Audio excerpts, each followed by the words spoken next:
आज lecture number 6 attend करेंगे जिसमें CSS3 का पैडिंग के बारे में जानेंगे। तो एलिमेंट में स्पेस क्रिएट करने के लिए हम CSS का पैडिंग प्रॉपर्टीज को यूज करते हैं। जैसे कि यहाँ पे एग्जांपल में रिटेन है, आप देख सकते हो। एलिमेंट सिलेक्टर से सिलेक्ट किया गया है, फिर padding top, padding left, padding right, padding bottom. CSS का प्रॉपर्टीज यहाँ पे राइट किया गया और राइट साइड से उसका वैल्यू राइट किया गया। तो इसको हम लोग 3 तरीके से सिलेक्ट कर सकते हैं, जैसे एलिमेंट सिलेक्टर से, क्लास सिलेक्टर से और ID सिलेक्टर से। देखिए मैं यहाँ पे एक कंटेनर लिया और उसमें जैसे जैसे पैडिंग यहाँ से टॉप से 20 दिया हो तो यहाँ से देखिए 20 टॉप से, और लेफ्ट से 20 दिया हो तो देखिए लेफ्ट से 20 है, और बॉटम से 20 दिया हो तो देखिए बॉटम से 20 है, और राइट से भी 20 दिया हो तो यहाँ तक पैडिंग आया होगा, और बीच में तो इसका कंटेंट खाली ही है तो ये उसका आ रहा है, और बीच में मैं कुछ टेक्स्ट राइट किया हूँ जो आपको मैं दिखाने के लिए यहाँ पे राइट किया गया हो। जैसे पैडिंग प्रॉपर्टीज का वैल्यू यहाँ पे राइट किया हो तो कैसे यहाँ पे शो होगा आउटपुट में, उससे दिखाने के लिए मैं यहाँ पे कंटेनर बनाया हूँ और उसमें कुछ टेक्स्ट को राइट किया हूँ। तो इसी तरह से हम परफॉर्म कराएंगे, आपका कुछ इस तरह से आउटपुट आएगा। जो आप चाहो, जो आपका नीड हो, उस तरह से आप इसका वैल्यू राइट कर सकते हो। जैसे कि मैं यहाँ पे 20 इसका वैल्यू राइट किया हूँ। उसके बाद जानते हैं पैडिंग शॉर्ट हैंड प्रॉपर्टीज के बारे में। तो ये क्या होता है, जैसे यहाँ पे देखिए पैडिंग टॉप लगाने के लिए अलग से लिखना पड़ा पैडिंग टॉप, लेफ्ट पैडिंग देने के लिए पैडिंग लेफ्ट राइट करना पड़ा, राइट से पैडिंग देने के लिए पैडिंग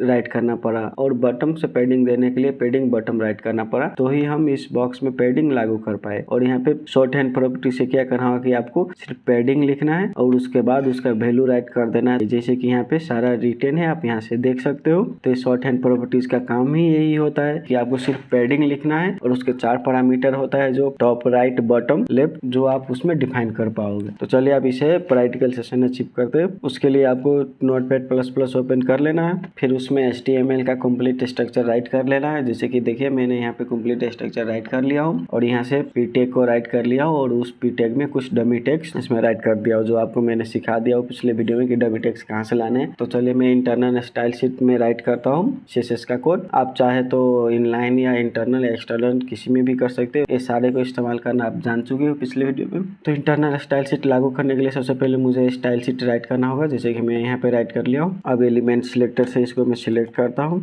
जैसे कि अभी मैंने इसको सिलेक्ट कर लिया और इसका प्रॉपर्टीज और वैल्यू कुछ भी राइट नहीं करता हूँ। पहले मैं इसको सेव करता हूँ। इसको मैंने सेव करके रन किया तो यहाँ से देखिए कुछ इस तरह से टेक्स्ट रिटर्न है। अब इसमें मैं पैडिंग लागू करता हूँ। तो जैसे कि देखिए पैडिंग टॉप में राइट करता हूँ और यहाँ से 50 पिक्सल उसका वैल्यू राइट कर दूंगा। फिर मैं सेव करता हूँ। तो देखिए जैसे मैंने यहाँ से रिफ्रेश करा तो ऊपर से कुछ स्पेस छोड़ के नीचे आ गया। तो ये देखने के बाद आप एक कंफ्यूज में हो गए कि जो P एलिमेंट को मैंने सिलेक्ट करा था उसके अंदर में 50 पिक्सल स्पेस हुआ है या उससे बाहर हुआ है। तो उससे मैं अभी आपको कंफ्यूजन दूर कर देता हूँ कि बाहर से स्पेस है या अंदर से। तो जैसे कि देखिए CSS का एक बॉर्डर नाम का प्रॉपर्टीज है, उसे मैं राइट करा और उसका वैल्यू मैं यहाँ पे राइट कर देता हूँ। आगे जाके आपको पढ़ाया जाएगा कि बॉर्डर क्या होता है और इसे कैसे इम्प्लीमेंट करना है। सिंपली मैं अभी यहाँ पे नीड है तो मैं राइट कर दिया हूँ। इसको मैं आगे की वीडियो में सारा जानकारी दूंगा बॉर्डर के बारे में। तो सेव करके मैं यहाँ से देखिए रिफ्रेश करता हूँ। ऐसे आप देख सकते हो बॉर्डर में कि चारों तरफ से बॉर्डर है। तो आप इससे अंदाजा लगा सकते हो कि P एलिमेंट यहाँ तक है और P एलिमेंट के अंदर में टॉप से 50 पिक्सल स्पेस क्रिएट हुआ है, न कि P एलिमेंट के बाहर। P एलिमेंट के बाहर होता तो जैसे देखिए P एलिमेंट का बॉर्डर है तो इससे बाहर होता है, ये जितना भी स्पेस है वो इससे बाहर होके आता। तभी जान चुके हैं पैडिंग टॉप को कैसे इस्तेमाल करना है। अब जानते हैं पैडिंग बॉटम के बारे में। तो यहाँ से मैंने पैडिंग बॉटम राइट करा, यहाँ से 50 पिक्सल राइट कर दूंगा। फिर यहाँ से मैं सेव करता हूँ। देखिए मैंने रिफ्रेश करा तो पैडिंग बॉटम से क्रिएट हो चुका है। अब पैडिंग राइट करके देखते हैं। तो पैडिंग राइट मैंने यहाँ से राइट किया तो इसको मैं 30 पिक्सल देता हूँ। फिर यहाँ से मैं सेव करा। फिर यहाँ से देखिए मैं रिफ्रेश करूंगा तो राइट से 30 पिक्सल आ चुका है। यहाँ से देखिए आप ज्यादा भी कर सकते हो। जैसे मैं यहाँ पे फिर सेव करता हूँ, फिर यहाँ से मैं रिफ्रेश करता हूँ तो देखिए राइट से 100 पिक्सल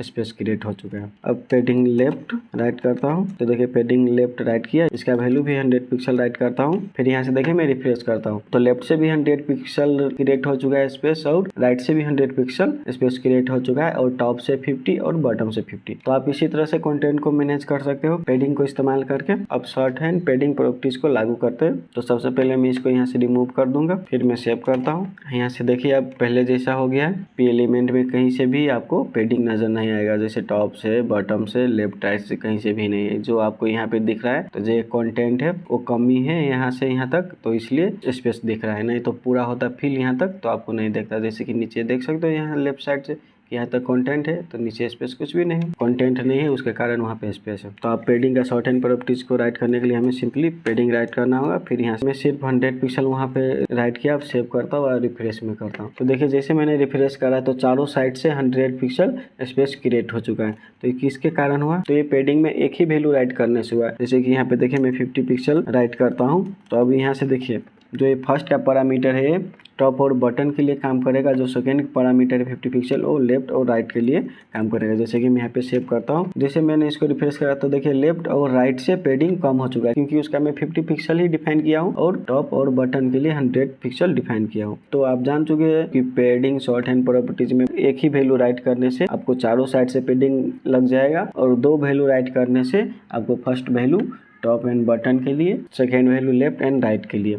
अब इसके बाद 4 पैरामीटर राइट कर सकते हो। जैसे कि मैं यहाँ से 10 पिक्सल राइट करा, यहाँ से मैं 20 पिक्सल राइट करा। तो देखिए ये 100 है जो टॉप के लिए हो जाएगा, 50 पिक्सल है राइट के लिए, और 10 पिक्सल है बटन के लिए, और 20 पिक्सल है लेफ्ट के लिए। तो जैसे यहाँ से मैंने सेव करा, देखिए मैं रिफ्रेश करता हूँ तो देखिए टॉप से 100 पिक्सल हो गया है, राइट से 50 पिक्सल हो गया है, बटन से 10 पिक्सल हो गया है, और लेफ्ट से 20 पिक्सल। तो यहाँ से अब इसको कम ज़्यादा भी कर सकते। तो देखिए मैंने बटन के लिए 30 राइट कर दिया हूँ और लेफ्ट के लिए मैं 75 राइट कर दिया हूँ। अब यहाँ से मैं सेव कर दूँ। देखिए जैसे मैं रिफ्रेश करा तो जैसे जैसे मैंने उस पर राइट किया है उसी तरह से यहाँ पे स्पेस क्रिएट हो चुका है। तो आप लोग इसी तरह से पेडिंग को इस्तेमाल कर सकते हो। जो शॉर्ट हैंड प्रॉपर्टीज है पेडिंग का वो भी इस्तेमाल कर सकते हो, और पेडिंग का अलग अलग लिखने का तरीका है, पेडिंग टॉप लेफ्ट राइट बटन, आपको जो ईजी लगे आप वो इस्तेमाल कर सकते हो, और इसी तरह से आप अपने कंटेंट को मैनेज कर सकते हो। तो आई होप आपको ये वीडियो अच्छा लगा होगा। अगर अच्छा लगा तो मेरे चैनल को लाइक शेयर एंड सब्सक्राइब कर दीजिए। मिलते हैं आप नेक्स्ट वीडियो में। Bye bye, see you.